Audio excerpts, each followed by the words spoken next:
Good evening again, everyone.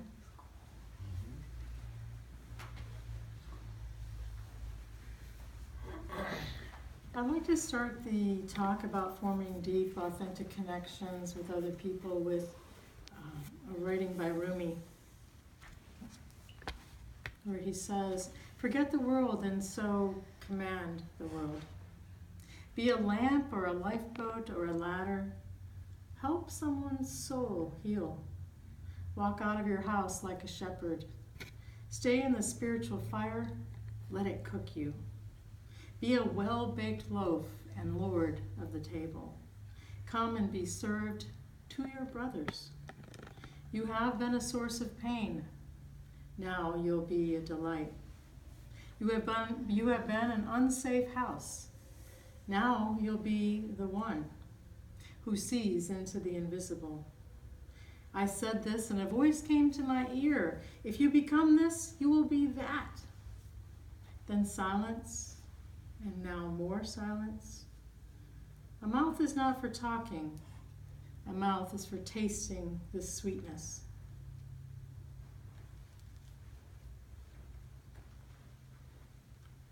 So what does that mean? And I think to each one of us it means something different. And the first thing I want to clarify is that developing authentic connections with other people can be rather challenging. And I don't want to minimize that, especially if we're new to an area or we're just going out and seeking new relationships. So I just wanted to name that. And then so tonight I'm going to talk about two things. One, I'm going to talk about the challenges for connecting with others on one half, and then the other half of the talking about actually developing skills and tools and how to connect with others. And know that I can't come up with all of this in half an hour, But I think what's really, I don't know about you, but because we're wired to be social animals, we are social animals. We're wired to connect. We're wired to live in packs, in helping one another and forming community. We're actually meant to live in community together.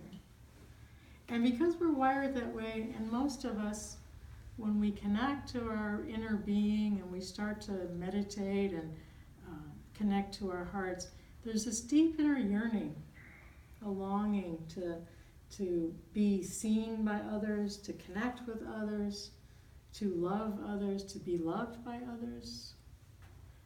Anyone here ever felt that? Right? Maybe that's why you're here.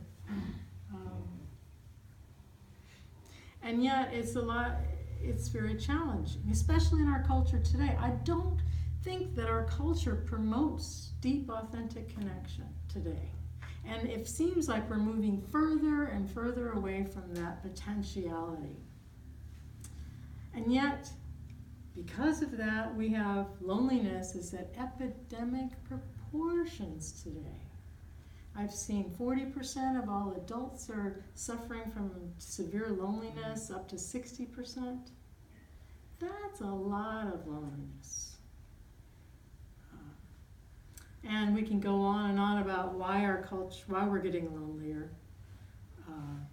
or how we're getting lonelier. And I do feel that our technology and our connection with the internet is perhaps getting out of balance when we first start with this wonderful new modality of connecting, but it's kept a lot of people isolated and maybe are living in separate homes, isolated from other people. I'll talk about a few other things, but I know when I was a kid, and I swore I would never say that to my parents used to say it all the time. I swore I would never say that. And here I'm going, when I was a kid, growing up, we were friends with our neighbors. And we all knew each other, and we were there to help each other. If we had extra tomatoes, we brought our tomatoes to the neighbors. If they had extra something, they brought their food over. One of our neighbors' sons got in a tragic motorcycle accident, and all the neighbors helped, taking turns taking care of him because he needed to be carried, and he was in a body cast for 6 months. So we all pooled together and helped our neighbors, and that's the way it was. It's not quite that way as much anymore, unless you live maybe in West Asheville. Maybe. It's pretty cool around here, but so why is it so hard to connect today? I think the one thing is that relationships are deeply uncomfortable. They can be. Not always, but they can be deeply uncomfortable. Whether it's a new connection or a 10th anniversary in a relationship, there's simply an enormous amount of discomfort involved in relationships. And I think that our society promotes idealism and perfectionism, and people expect relationships to be, line up to some kind of idealism or perfectionism, and then when they don't, the discomfort happens, maybe, well, that didn't work, let me move on. But the truth is, people are more afraid and less trusting, I think, today than they used to be. Steven Pinker, a professional of psychology at Harvard, he says he studies violence and trends of violence, and he wrote a book on this. But his quote from him is that violence has been in decline for the past 1,000 of years, and declining rates of violent crime overall. Today we may be living in the most peaceable era in the existence of our species. So in his book he goes through and he lists physical child abuse is down 55% from 1992 to 2011. Sexual abuse fell 64%. Abductions by strangers is way down. Reports of missing persons is down 40%. So the reality is that our country is getting safer, and that violence and crime has actually been going down. And yet our perception is that it's more dangerous now than ever before.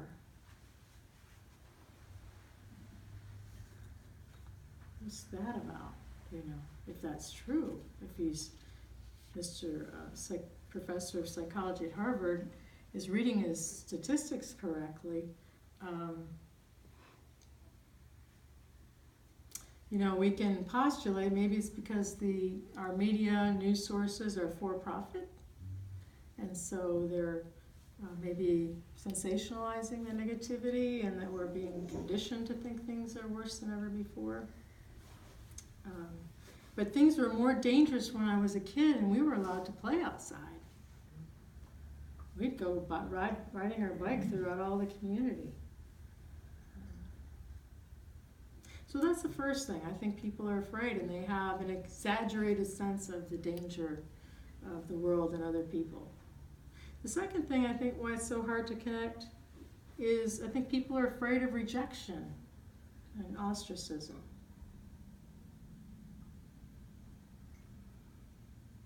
Especially if in our society, we've talked about this before, a lot of groups are being discriminated against in our culture. Older people are discriminated against. David Chernikov said the older people are the most discriminated group in our country. I had no idea. But I know that if you're from a different race or different religion, different sexual orientation, if your body maybe is shaped differently than what's acceptable, and on and on and on. If you have a handicap, our society is afraid of those kind of changes instead of accepting of the diversity. But I see that it's moving towards acceptance of diversity. But our competitive, capitalistic society, it sets us up for being judgmental and looking for the negativity in not only ourselves, putting ourselves down, saying how we're not good enough, because who can live up to society's standards, right? Most people feel like they're not good enough, they're not perfect enough. And so that sets this judging of the self, sets us up to judging others. and becomes a very painful loop. And that judgmental mind, that comparing mind that we get stuck in, not only causes such inner pain, but it separates us from ourselves, separates us from others. And then we're afraid. Well, geez, what if they know that I'm not perfect? What if they find out that I'll be judged or rejected? Right? And a lot of this starts in grade school, because kids can be really cruel. Does anybody remember that? Yeah. Kids can be really cruel, and adults can be really cruel. And we have all these reality shows. Gosh, have you ever watched any of those? I don't usually watch TV, but I watched a couple of them. They are brutal on those things. Can you imagine if other people talk to one another that way? So a lot of us are afraid of this rejection and judgment. And like the prayer says, "Dear Lord, protect me from your followers." So we're afraid of being hurt. We're afraid of being disappointed, overtaxed, and ignored in relationships. And that fear stops us from fully connecting to others. But the interesting point is that those things are going to happen even in the best relationship, because no relationship is perfect. So the third reason why I think that people have trouble developing really close, authentic connections is that most of us don't have the social skills. I hope your parents had better social skills than mine, but those are the people that taught us social skills, right? They didn't teach us social skills in school either, did they? Just don't fight and say yes and thank you, or excuse me. Is that one? Excuse me. Right? So other than a few niceties we're supposed to say, don't punch Tommy in the face, we weren't really taught good social skills, right? And if we're supposed to learn them from our parents, well, that didn't happen in my family. I had to go out and seek actual formal training in relationships. So I went out back in the 90s. I did a lot of training, development, seminars. I did one in communication. I did one in spiritual connection. I did one in authentic connection, and working through your issues. I did a bunch of these seminars, trying to develop skills sets that I didn't have. But a lot of people they want to connect on a deep level, but they don't really know how to, and nobody's ever taught them. And most of our adults in our society, I don't think, have well-developed social skills. A lot of times people will go around the table and they'll be talking about themselves or their beliefs or their perceptions or their life or whatever, without ever acknowledging any point that someone else just made. Right? So one of the social skills is deep listening to other people and then acknowledging what the other person said before we move on to our own talking about ourselves. But as a result, people don't feel heard. And so in order to connect with someone else, they have to feel cared about and they have to feel heard by someone else. And vice versa, right?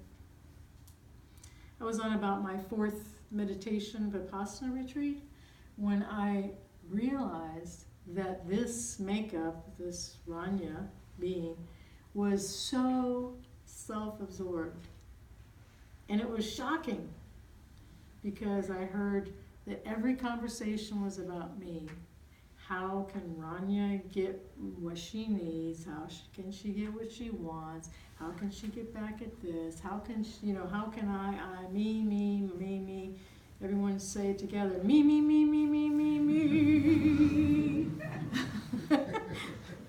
right? And I was like, oh my gosh, wow, look at this self-absorption.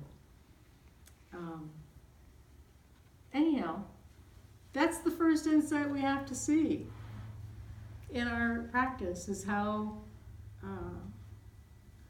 this neediness inside of us to that's needing to be healed and fulfilled. I think another reason it's hard to connect is people are using their social media and internet as a replacement for real relationships.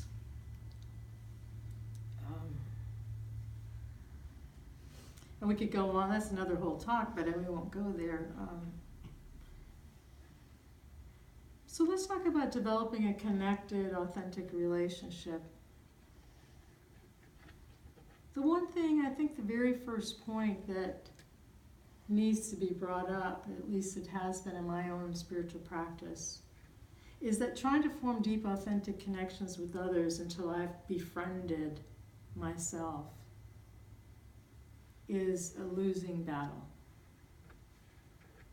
So the very first person that you want to become intimate, authentic friends with is yourself, while you're forming authentic connections with others. We need to treat ourselves the way we would want a good friend to treat us.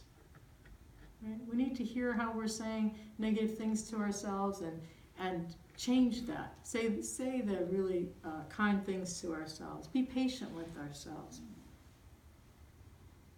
Be our own best friend.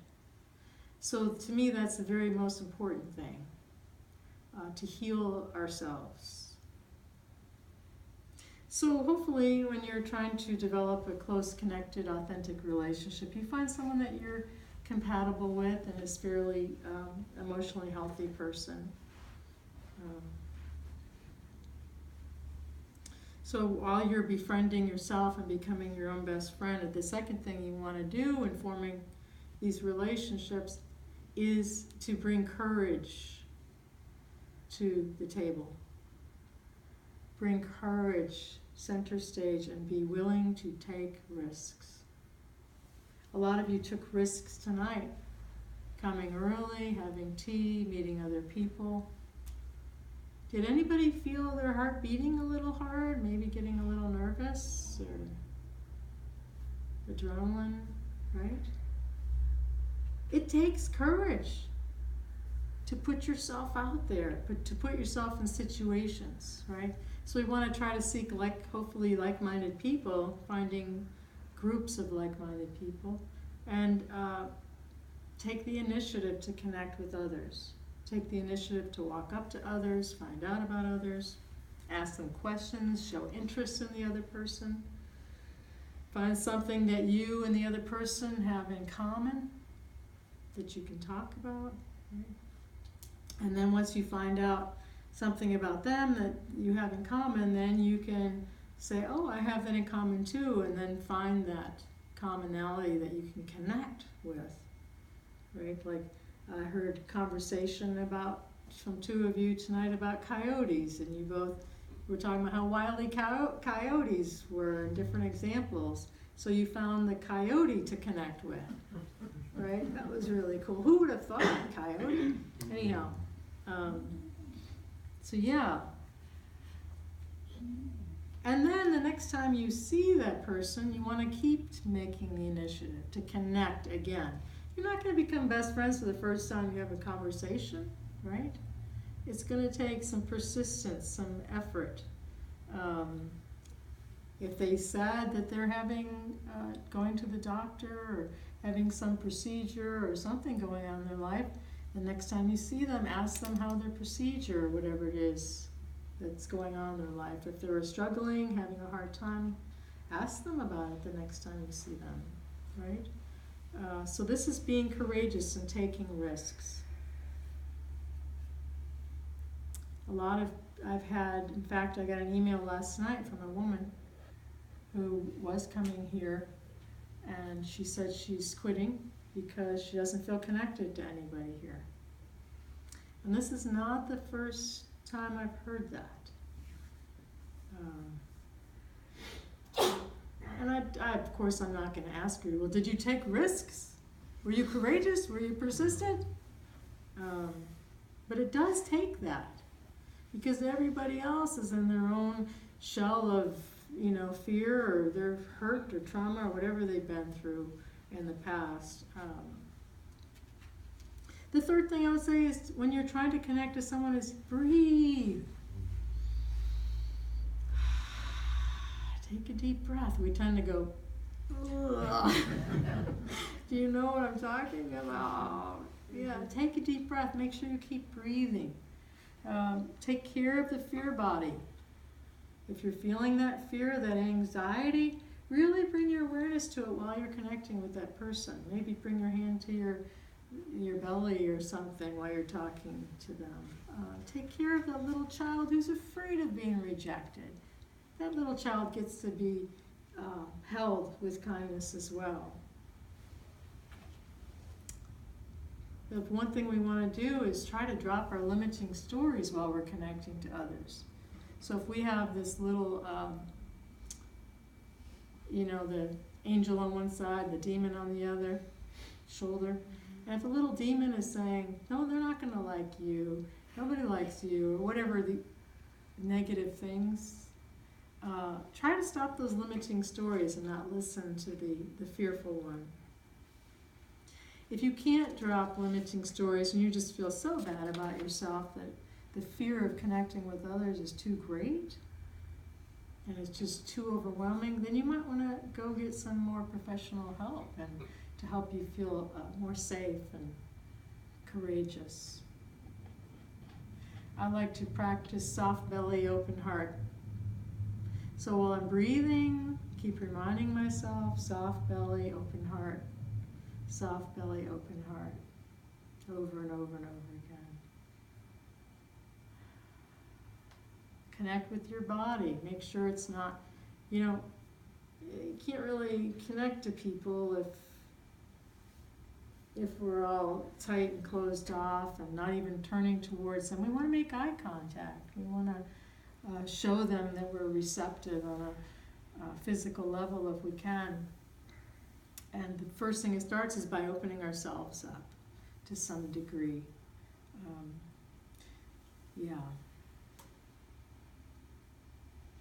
Here's the sixth one. Be ready for difficulties and discomfort to arise in your relationships. Anyone ever had a relationship where discomfort, difficulty did not arise?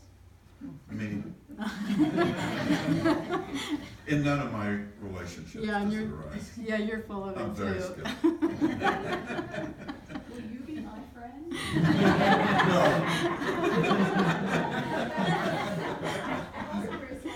Oh, geez. There's that fantasy relationship, right? Yeah, right. This is Susan Piver. She's an awesome Buddhist teacher. She says discomfort comes from trying to make the relationship comfortable.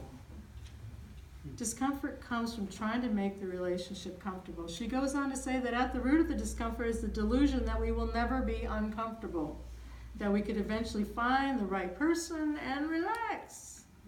But the truth is that when you do find the right person, your neuroses, their neuroses, and all the hopes and fears you've ever had about the friendship and love flood your situation. Whether you bargain for it or not, you get introduced to your deepest self, while someone else is trying to introduce you to their deepest self. It can get very confusing, but instead of wasting time trying to make it not confusing, better to dive right in and be really nice to each other as you consider the root of your own and his or her confusion. So obviously that takes two people willing to have honest, authentic, connected communication. Right? So if you're lucky enough to find that person who's willing to go in the dark, hard places, where you're committed to being kind to each other, I think that's really important.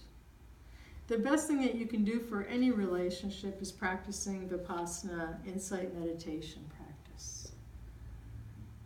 Because in our practice, what do we come up against? We come up against our own inner pain, our own inner challenges, our own fears, our own restlessness or doubt. All these energies arise when we sit on the cushion. So as we turn towards those energies with compassion and patience and persistence and courageousness, then our heart opens so that we can open our hearts to other people's fears and insecurities and challenges and love and beauty with patience and kindness.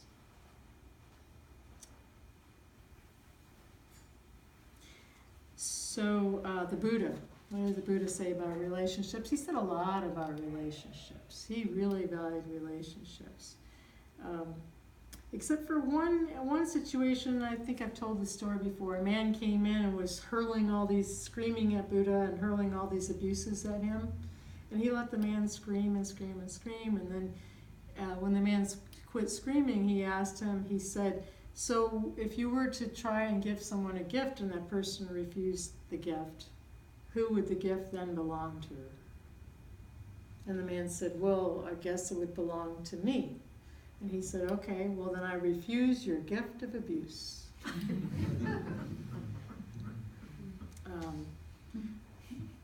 So obviously that's not a relationship that might work out too well. But the one thing he said to Ananda in a conversation is having good friends is the whole of the holy life. Having good friendships is the whole of the holy life. And then he said about releasing the heat and bringing lasting peace. Loving intimacy with good friends and frequent conversation that inspires practice is one of the greatest things you can do. So loving intimacy with good friends, frequent conversation that inspires wholesome ways of thinking and inspires your practice. This is what you're looking for in a friend. The seventh thing that you can do to improve your relationships is to practice kindness and acceptance. Have that be one of your practices of daily life. Not only with yourself, but with your friends. Like the bumper sticker says, wag more and bark less. Right? I think so many people here are beautiful, but the one person that shines so beautifully, Nancy, do you mind raising your hand? Nancy is to me, the perfect example for the wag more, bark less. Just always so sweet and kind and generous in what she says to people and how she shows up. Sorry I put you on the spot, but you practice kindness and you practice acceptance, and it's a beautiful thing and it shines. So accept. You know, no one's going to be perfect. Everyone's going to have their barbs. Hopefully you find someone with, less barbs. I'm going to go back to math now. So you have at least 51% or more wholesome qualities. Hopefully, then the relationship will work. But the barbs have to be barbs you can work with in your relationships. But expect the barbs, learn how to work with them, commit to honesty. Honesty is so important. That honest communication. During the holidays, I became really kind of frenetic, preoccupied with preparing for all these Christmas family things. I had several different family gatherings and gifts and all these things to do. And then I was also preparing for the retreat that I just helped co-lead, week-long retreat. So I had all these preparations, kind of frenetic. And I let a good friend of mine down in a couple commitments we made to each other. I canceled last minute kind of thing because I was too, stressed out. And this friend let me know that they were really hurt by my behavior. They felt it very disconnected and hurtful. And I so much appreciated this communication because it was said in a kind way. It was honest, and it wasn't blaming, But it was also true that, and when I looked at it, yeah, I was preoccupied. And yes, I wasn't being fully kind and conscious. So I was able to own that and apologize and commit to being more conscious in the future. So I was a bedside volunteer for people who were dying, and I can tell you that the people did not talk about how much money they made. They didn't talk about their worldly pursuits. They talked about their children and their loved ones, and they talked about, did I love well? Do people love me? How were my relationships? That's what they're talking about on their deathbed, about their relationships. So Norman Fisher, he says, he's a Zen teacher. He says, for those on the spiritual path, loving and appreciating your friends, even when they're difficult, as they sometimes are, is the path's fullness and completion.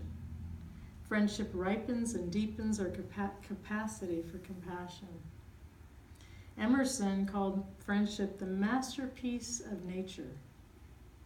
The masterpiece of nature.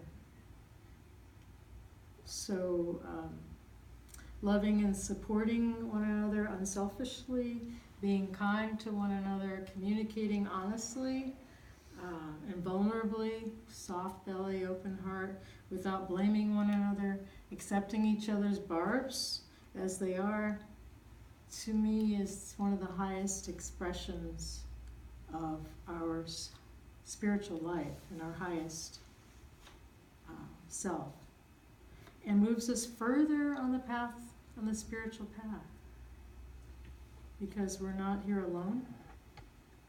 We're here together, and if we can support each other on that. And the other thing is, some people do better in one-on-one basis, some people do better in groups. And every skill that I talked about on a one-on-one, I think applies to groups as well. So, yeah, there's a lot to be said about that. There's a lot to be said about that.